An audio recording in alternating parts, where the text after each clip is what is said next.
जाना ठीक है, रवाना हो रहे हैं, लेकिन वापस आएंगे नहीं आएंगे कोई भरोसा नहीं होता था। तो बद्रीनाथ जाने वाला व्यक्ति रामेश्वरम से बद्रीनाथ जाने वाला व्यक्ति, उस गांव के लोग बड़े मनोहार करते थे। आज रामेश्वरम से आने वाला यात्री बद्रीनाथ जा रहा है तो रामेश्वरम और बद्रीनाथ दोनों एक साथ उनके घर में आ जाया करते थे और उनकी वैसी ही वो आओ भगत करते थे जैसे साक्षात रामेश्वरम और बद्रीनाथ आ गए। ये भारत की एकता है। रामेश्वरम भारत का दक्षिण कोण और बद्रीनाथ भारत का उत्तरी छोर। इसी प्रकार जब ढाकेश्वरी से हिंगुलाज शक्तिपीठ बलूचिस्तान में जो पाकिस्तान में है, हमारे 51 शक्तिपीठों में सर्व प्रमुख 51 शक्तिपीठों में जहां भगवती सती का तालू गिरा था वो हिंगुलाज शक्तिपीठ और ढाकेश्वरी। बांग्लादेश में हमारे 5 शक्तिपीठ हैं, ढाकेश्वरी प्रमुख है। भारत किसी राजनीतिक सूत्र से बंधा हुआ नहीं था, बल्कि सांस्कृतिक सूत्र से बंधा हुआ था। जहां ढाकेश्वरी और हिंगुलाज शक्तिपीठ जाने वाले व्यक्ति जिस गांव में ठहरते थे वहां ऐसा लगता था जैसे ढाकेश्वरी और हिंगुलाज शक्तिपीठ दोनों देवियां वहां आ गई है। ये भारत की एकता है। और इधर पाकिस्तान अधिकृत कश्मीर में शारदा शक्तिपीठ से आने वाला यात्री जब कन्याकुमारी के लिए जाता था तो दोनों देवियां इसी प्रकार गांव में आ जाया करती थी। ये भारत की एकता है। आइए भारत की इस एकता के सूत्र को प्रणाम करें और प्रयास करें कि हिंगुलाज शक्तिपीठ के भी हम दर्शन कर पाएं और बांग्लादेश में जो ढाका में ढाकेश्वरी है उसके भी हम दर्शन कर पाएं। शारदा पीठ में सरस्वती की पूजा हम कर पाएं। ऐसी प्रार्थना ईश्वर से करें और इसके लिए प्रयास भी करें। बांग्लादेश में स्थितियां बड़ी विस्फोटक है, वहां रहना मुहाल हो रहा है, खाली हो गया है। हम उनके लिए भी प्रार्थना करें कि बांग्लादेशी सनातनियों की भी रक्षा भगवान करें। आइए भारत की उस एकता के मंत्र को प्रणाम करें। वंदे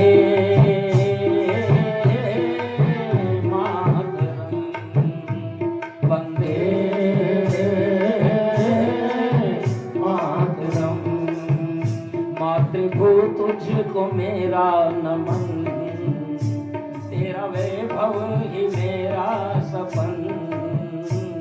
वंदे मातरम, वंदे मातरम, वंदे भारत मातरम, वंदे भारत। पूरब ढाके वाली पश्चिम हिंगुल प्यारे, शारदा के सरकारी दक्षिण कन्याकुमारी। पूरब ढाके वाली पश्चिम हिंगुल प्यारी, शारदा के सरकारी दक्षिण कन्याकुमारी।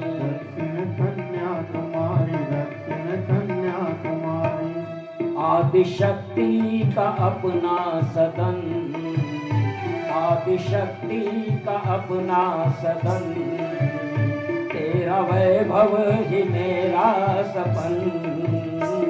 वंदे मातरम, वंदे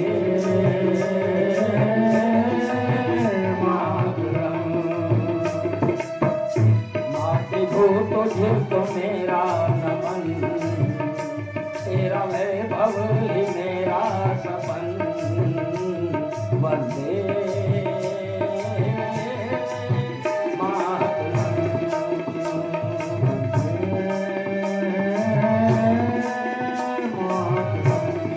वंदे भारत मातरम, वंदे भारत मातरम, वंदे भारत मातरम, बोलिए वंदे मातरम, वंदे भारत मातरम,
माता की जय हो। वंदे मातरम वंदे मातरम वंदे मातरम भारत माता की।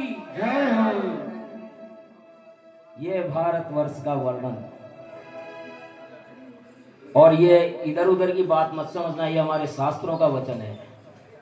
जो भारत का नहीं हुआ वो राम का नहीं हो सकता, वो कृष्ण का नहीं हो सकता। क्योंकि जहां भारत नहीं रहा ना, अफगानिस्तान, कश्मीर, पाकिस्तान, बांग्लादेश, जहां जहां भारत नहीं रहा वहां राम को भजने वाला कोई नहीं रहा। और कोई रहा भी है तो उनकी हालत, बांग्लादेश की स्थिति देख लो आप, जिंदा जलाया जा रहा है। और क्या कह दिया था वो दीपू चंद्र दास ने, नाम सुना है किसी ने दीपू चंद्र दास का? कितने लोगों ने सुना है? हाथ खड़ा करें। दीपू चंद्र दास किसी ने नहीं सुना? ये बहुत दुर्भाग्य है। जब हमारे ऊपर ये गुजरेगी ना तो फिर हमें भी कोई महत्व नहीं देगा, ये ध्यान रख लेना। आज जो बंगाल की स्थिति है ना, बांग्लादेश की, वो स्थिति कल यहां भी हो जाए तो कोई आश्चर्य मत करना। क्योंकि वहां के लोग भी शक्ति के बहुत बड़े भक्त थे, लेकिन वो तथाकथित प्रगतिशील हो गए। और प्रगतिशील होने के कारण उनको ये दिन देखना पड़ रहा है। दीपू चंद्र दास एक सनातनी था और उसने केवल ये कहा था कि सभी धर्म बराबर होते हैं, सभी धर्म अच्छे होते हैं, सभी धर्म एक रास्ते हैं और ईश्वर को प्राप्त करने का रास्ता है। धर्म अलग अलग हो सकते हैं, रास्ता अलग अलग हो सकता है, लेकिन पहुंचते सभी एक जगह है, ये उसने कहा था। इसमें कोई गलत बात है क्या? सभी रास्ते हैं, एक जगह पहुंचते हैं, ईश्वर के लिए पहुंचते हैं, ये गलत बात है क्या? इस बात को धर्म द्रोह बता दिया गया। क्या कहते हैं वो? धर्म की निंदा, धर्म ईश निंदा, ईश निंदा कानून है वहां। ईश निंदा के कानून में उसको दोषी ठहरा दिया गया और लाखों की भीड़, हजारों की तो मान लो आप, अकूत भीड़ थी वहां। अकूत भीड़ ने उसे पीट पीट करके अधमरा कर दिया। और जब उनका मन नहीं भरा तो पैर से बांध करके पेड़ से लटका दिया और पेट्रोल छिड़क करके आग लगा दिया। जिंदा जलता रहा और वो नारे लगाते रहे, हमारा तुम्हारा रिश्ता क्या। ये दीपू चंद्र दास के साथ अभी हुआ है, ताजा ताजा। ऐसी स्थिति हमारे बांग्लादेशी हिंदुओं की है। हम उनकी नहीं सुनेंगे, कोई बात